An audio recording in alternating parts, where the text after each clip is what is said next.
Hi, thank you so much for tuning back in. This is part D, and we are going to finish reading chapter 8 now. It's called Chapter 8, A Few Good Men and Women.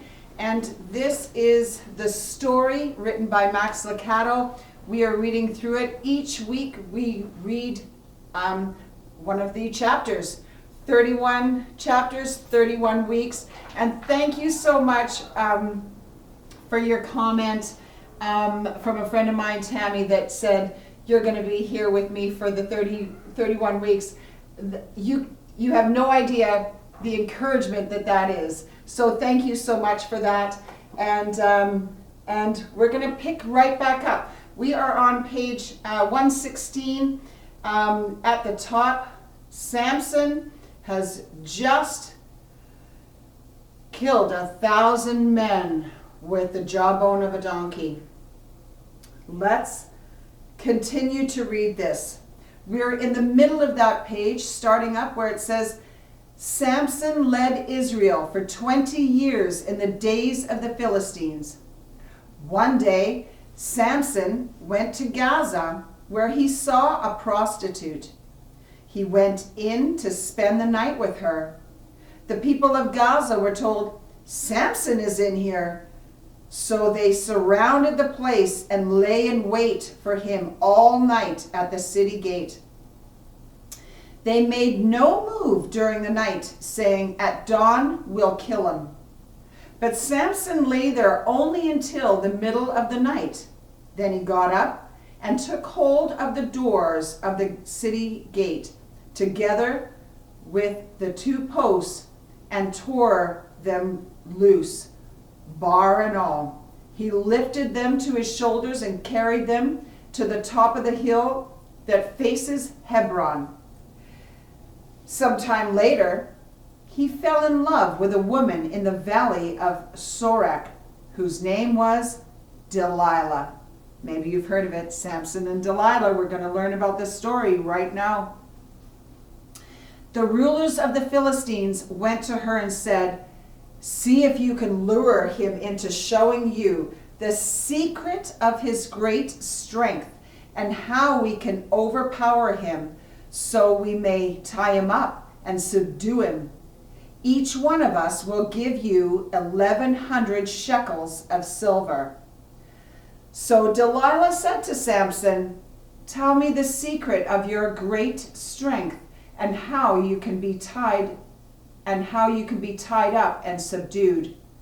Samson answered her, if anyone ties me with 7 fresh bowstrings that have not been dried, I'll become as weak as any other man.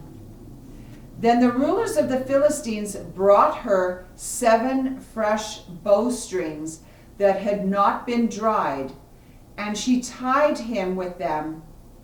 With men hidden in the room, she called to him, Samson, the Philistines are upon you. But he snapped the bowstrings as easily as a piece of string snaps when it comes close to a flame.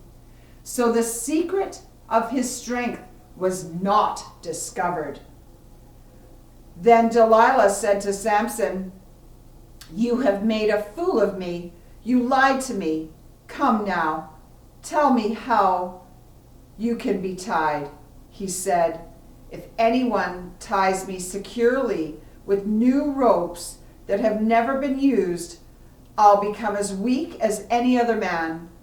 So Delilah took new ropes and tied him with them. Then with the men hidden in the room, she called to him, Samson, the Philistines are upon you. But he snapped the ropes off his arms as if they were threads. Delilah said to Samson, all this time you have been making a fool of me and lying to me. Tell me how you can be tied.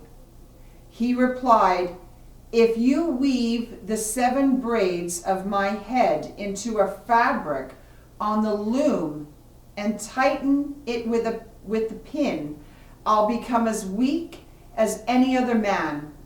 So while he was sleeping, Delilah took the 7 braids of his head, wove them into the fabric, and tightened them with the pin. Again she called to him, "Samson, the Philistines are upon you." He awoke from his sleep and pulled the pin and the loom with the fabric. Then she said to him, "How can you say I love you when you won't confide in me? This is the 3rd time you have made a fool of me and haven't told me the secret of your great strength." With such nagging, she prodded him day after day until he was sick to death of it. So he told her everything. "No razor has ever been used on my head," he said, "because I have been a Nazirite, dedicated to God from my mother's womb. If my head was shaved, my strength would leave me, and I would become as weak as any other man." When Delilah saw that he had told her everything, she sent word to the rulers of the Philistines, "Come back once more. He has told me everything." So the rulers of the Philistines returned with silver in their hands. After putting him to sleep on her lap, she called for someone to shave off the 7 braids of his hair, and so began to subdue him, and his strength left him. Then she called, "Samson, the Philistines are upon you." He awoke from his sleep and thought, "I'll go out as before and shake myself free." But he did not know that the Lord had left him. Then the Philistines seized him, gouged out his eyes, and took him down to Gaza. Binding him with bronze shackles, they sent him to grinding grain in the prison. But the hair on his head began to grow again after it had been shaved. Now the rulers of the Philistines assembled to offer a great sacrifice to Dagon, their god, and to celebrate, saying, "Our God has delivered Samson, our enemy, into our hands." When the people saw him, they praised their God, saying, "Our God has delivered our enemy into our hands, the one who laid waste to our land and multiplied our slain." While they were in high spirits, they shouted, "Bring out Samson to entertain us." So they called Samson out of prison, and he performed for them. When they stood him among the pillars, Samson said to the servant who held his hand, "Put me where I can feel the pillars that support the temple, so that I may lean against them." Now the temple was crowded with men and women. All the rulers of the Philistines were there, and on the roof were about 3,000 men and women watching Samson perform. Then Samson prayed to the Lord, "Sovereign Lord, remember me. Please, God, strengthen me just once more, and let me with one blow get revenge on the Philistines for my 2 eyes." Then Samson reached towards the 2 central pillars on which the temple stood, bracing himself against them, his right hand on one and his left hand on the other. Samson said, "Let me die with the Philistines." Then he pushed with all his might, and down came the temple on the rulers and all the people in it. Thus he killed many more when he died than while he lived. Then his brothers and fathers, whole family, went down to get him. They brought him back and buried him between Zorah and Eshtaol. in a tomb of Manoah, his father. He had led Israel 20 years. After Samson, the Israelites continued their pattern of spiritual compromise during this sad period of their history. Enter Ruth, a young Moabite woman, into God's story. If the Hebrew people thought God was their exclusive property, this foreign woman challenged that myth. Ruth was loyal, determined, lovely, and clever. She became part of the lineage of King David. More important, she was God's choice to illustrate the worldwide reach of God's special gift of hope and life.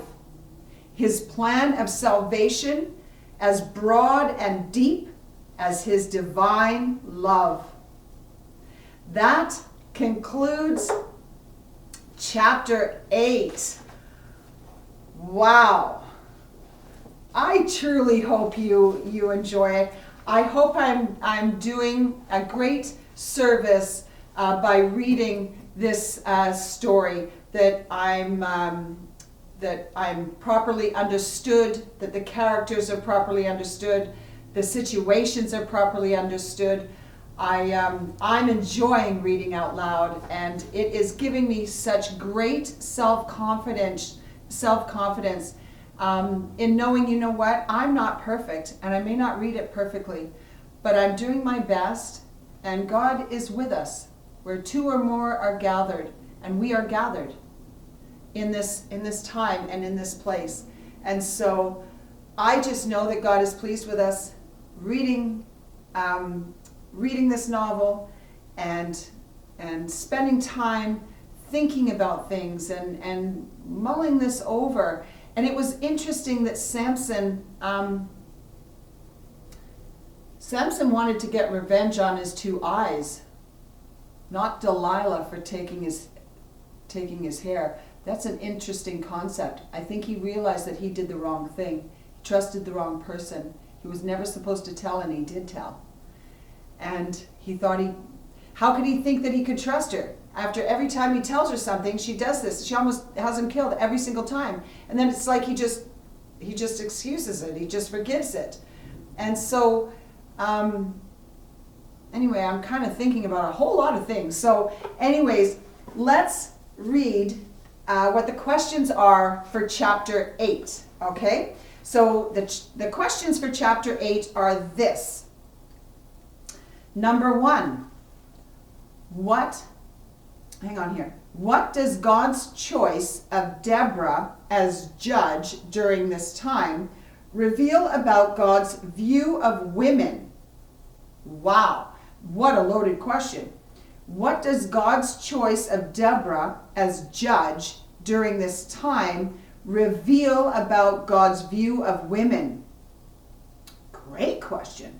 Why does God often use weak and uncertain people like Gideon to do his work? Oh, I love that question. I love that question, and I can't wait to share an answer with you about that. I love that question. Number 3, if ever you feel uncertain about your gifts and abilities, how could the story of Gideon encourage and strengthen you? Yes, these are great questions. Number 4, what reasons can you give for why the Israelites kept repeating their downward cycle of sin? Yeah. Because how many times in this chapter 8 did we read that the Israelites are sinful again in the eyes of the Lord? Sinful again in the eyes of the Lord. It was read over and over and over again. And, right? So it says, what reasons can you give for why the Israelites kept repeating their downward cycle of sin? Great question. Number 5, what was the root cause of Samson's fall? What was the result? That's a great question. I'd really like to hear your answer on that as well. What you think was the root cause of Samson's fall, and what was the result? What are the strongest temptations that you face? How do you fight such temptations? Can I just tell you something? What are the strongest temptations you face right now? I've got a lot, but one I will share with you right now, because I am entering into the WNBF Canada All Natural Fitness Federation, and it's a competition coming up May 29th. Right now it is March 11th. So I have the rest of March, all of April, and May to continue to be dedicated to this process, and it is hard. There's a lot of temptations out there, right?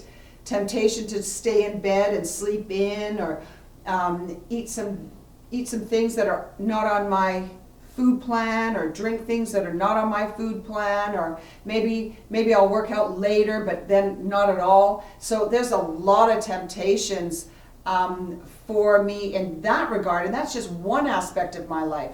So there are temptations all around, and even for today, temptations of maybe my friends or my family or my work or anything else like that would need my time today. It's a temptation to go and help and be with somebody else and do something else, but I have dedicated Thursdays to this. So there's temptations for all kinds of things. So I would love for you to share some of those if you would be willing to do so, and go through this journey together. I thank you so much. So we have part A, part B, part C, and this is the part D, the end of chapter 8. I thank you so much. I truly do look at these comments as if we're pen pals. So thank you so much. I look forward to reading your comments. I look forward to answering your comments as well. So thank you so much, and I can't wait to hear from you. Have a great week.